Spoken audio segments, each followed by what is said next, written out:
बिहार की राजनीति में इस वक्त सब कुछ ऊपर से शांत जरूर दिख रहा है, लेकिन अंदर खाने बड़ी हलचल चल रही है।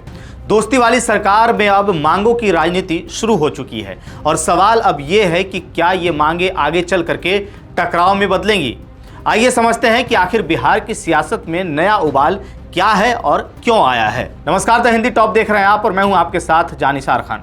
दरअसल बिहार में एनडीए की सरकार बनने के बाद शुरुआत में सब कुछ ठीक ठाक नजर आ रहा था, लेकिन अब जेडीयू की तरफ से आई नई मांगों ने माहौल बदल दिया है। पहले चर्चा थी कि विभागों की अदला बदली होगी, यानी बीजेपी और जेडीयू अपने अपने मंत्रालयों का फेरबदल करेंगे, लेकिन अब कहानी यहां से आगे बढ़ चुकी है। खबर यह है कि जेडीयू ने अब ज्यादा मंत्रियों की मांग कर दी है और यही बात बीजेपी के लिए सबसे बड़ी चिंता बनती जा रही है। बता दें कि यह मांग जेडीयू विधायक दल की बैठक में उठी है, जिसमें खुद नीतीश कुमार मौजूद थे। 20 अप्रैल को पटना में हुई इस बैठक के बाद आपको बता दें कि यह बात सामने आई जब नीतीश कुमार के करीबी और पूर्व मंत्री श्रवण कुमार ने बयान दिया।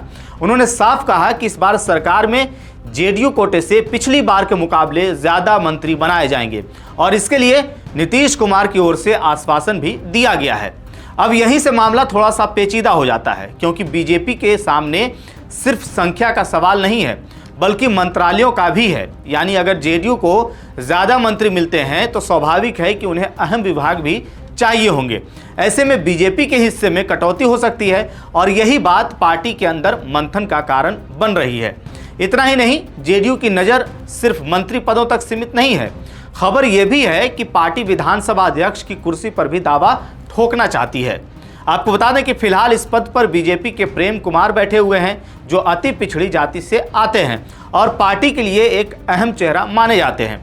बीजेपी ने उन्हें इस पद पर बैठा करके खास सामाजिक समीकरण साधने की भी कोशिश की थी। ऐसे में अब अगर इस पद पर जेडीयू दावा करता है तो बीजेपी के सामने नई चुनौती खड़ी हो सकती है, क्योंकि प्रेम कुमार को हटाना सिर्फ एक पद बदलने का मामला नहीं होगा, बल्कि इसके राजनीतिक और जातीय असर भी देखने को मिल सकते हैं।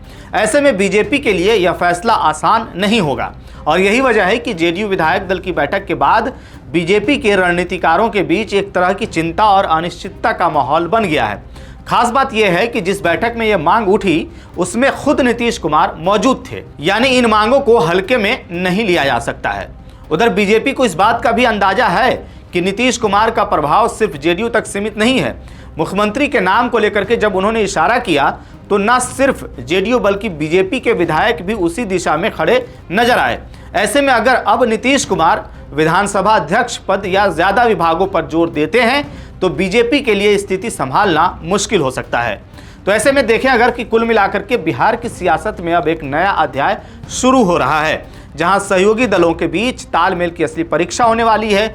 ऐसे में अब देखना होगा कि बीजेपी इन मांगों को कैसे हैंडल करती है और क्या यह गठबंधन आगे भी इसी संतुलन के साथ चल पाता है या फिर अंदरूनी खींचतान खुल करके सामने आती है। इस खबर को लेकर के आपकी क्या राय है, आप क्या सोचते हैं, कमेंट करके हमें जरूर बताइएगा। मेरा नाम है जानिसार खान, आप देख रहे हैं द हिंदी टॉप। वीडियो अच्छी लगे तो चैनल को सब्सक्राइब कीजिएगा और हमें इंस्टा, फेसबुक और एक्स पर भी फॉलो कीजिएगा।